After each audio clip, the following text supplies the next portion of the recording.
Well, when I first got started, I thought I would sort of role model myself on a professor that I had in law school by the name of Soshinsky, and he was an absolute terror. He ruled ruthlessly in the classroom. You were terrified to be called on. But I learned so much from him because I was so afraid. I was determined I was not going to be embarrassed in his classroom if he called on me. He actually turned out to be a much nicer guy when I got to know him better. But in the classroom, especially in that first year, he was that way. And I thought I could, that's what I was sort of role model at first. And I realized it wasn't be me, that ultimately you have to sort of be within your own personality. I like to think of myself as challenging, but I can't be mean. I couldn't intentionally embarrass somebody in the classroom like he could and terrorize them. I just wasn't me, and I quickly found that out and settled into a different mode of teaching. And you know when a class goes well. It's that magic moment when things are just happening, particularly in a class depending on so much Socratic method and questioning and that sort of thing. There's that, when a class takes off, I call it like being the chance to be a ringmaster. That's when it's best. When all I have to do is sort of keep the thing going and keep the lions in the cages and put choker chains on people now and then because they're going back and forth and the dialogue is so rich and I can throw in little things to stir things up.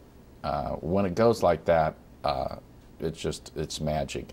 When it goes like you're asking them to get their teeth drilled, then it is not magic. So how one creates the magic, I'm not really sure. There tends to be often a kind of a critical mass. Something may happen, and all of a sudden you've got a teaching moment, you've got a teaching thing that you can take off on. I think one of the things that I have learned over the years is to look for the teaching moments, and to even look on things that look like lemons to begin with and to try to turn them into a teaching moment. Things that don't go right, and to turn them around and use them as teaching moments. I teach a lot in the clinic and the trial practice courses, and I think the students learn most by making mistakes. They don't make them again. And so that's a big part of teaching that's hard to on the ego sometimes, but the mistakes you make are the ones that I think make you grow the most by learning from them.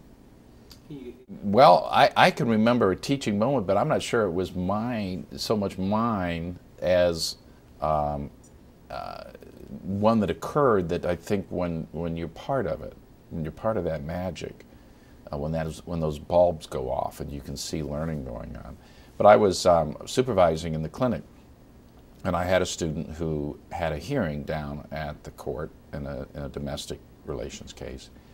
And this student was absolutely terrified. I thought she was going to faint before going down there. I was just thinking, oh, she is so scared. Well, she got up there and she asked the first question. All the first question was, what's your name? And all of a sudden she was in court. I've asked the question in court.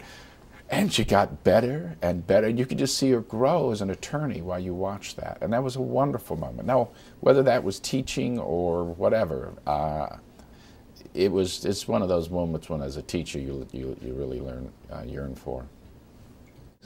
Taking risk, managing the roller coaster ride, managing the depression when you walk out of class and you say, "What am I doing?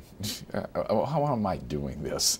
And then you get then the next class you might be on the top of the hill. You're just on that roller coaster ride. I think you need to just change, try things all the time, and incorporate them. I really think you also should be changing the courses you teach. Don't get into a rut and teach the same courses over and over again. I'm totally against lecture, but then again, I get so bored when I lecture.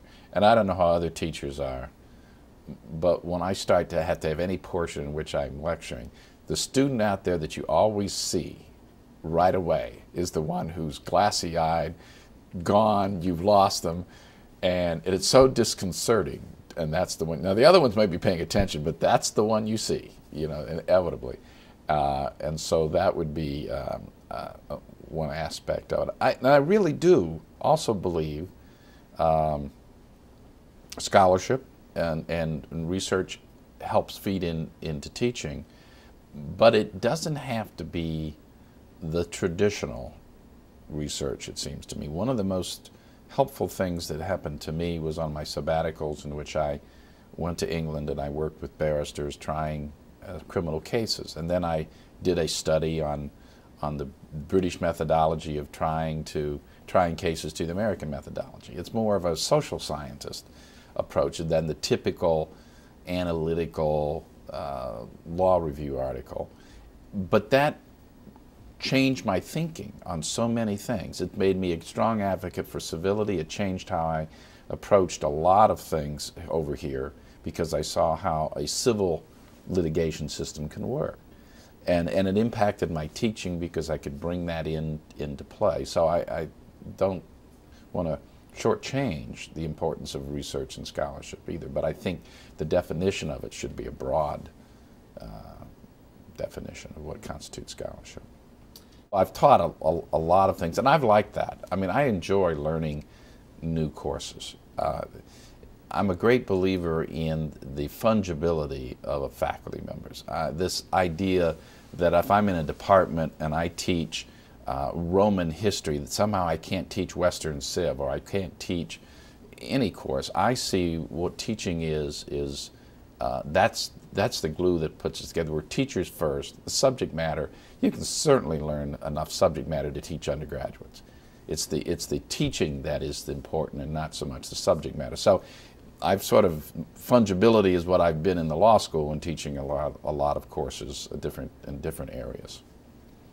What are some of those teaching skills that you think that allow a faculty member to be that flexible? What are some of those skills that?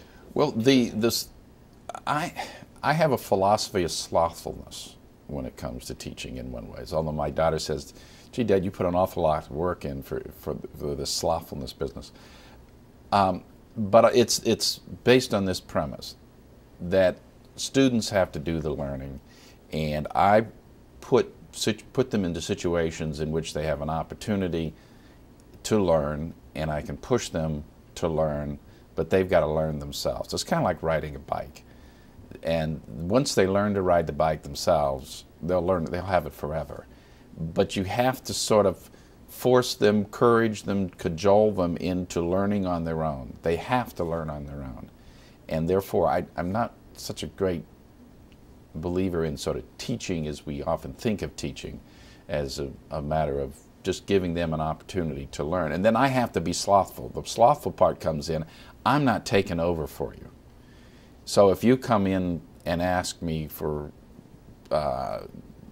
answers or advice, I'm going to often ask you questions about to see what your thinking is. If you're a clinic student coming in, I'm not going to say, well, do A, B, C, and D. I'm going to say, well, what are you doing? What do you think you got to do here? And so that makes me look lazy. And maybe it is lazy, I don't know. But I don't think if I tell them that they learn very much. But if they learn it for themselves, they've got it. I've, as I said, in the early classes, they were much more committed. They were self-learners for a large part. They didn't expect you to spoon feed them and provide them information. I think more recently they've become more consumers and thinking, well, I'm paying this kind of tuition and your job is to get me that information. And they don't understand, or they don't appreciate, at least initially, the fact that I won't supply them with easy answers and hold my hand and spoon feed them. So that's a struggle. I had a great example of that. Hopefully at some point in time in their life is what you hope for as a teacher, that they'll look back and say, ah, yeah, now I know. And I had one of those epiphanies a couple of years ago with a graduate who invited me down to speak to the Fort Lauderdale Brown and County Bar Association at one of their meetings. He picked me up at the airport, and we went to lunch, and we sat down at the table. And one of the first things he says to me at lunch was, "You know, Professor Turner, in school I hated your guts." And I asked, my response was, "Oh, does that mean I'm going to pay for lunch too?" And he says, "But you know, after a while, after years, I realized what you were doing. You were making us do these things which we hated to do and we didn't want to do, but you made us do them." And so I guess he doesn't hate my guts anymore. But that was a real moment.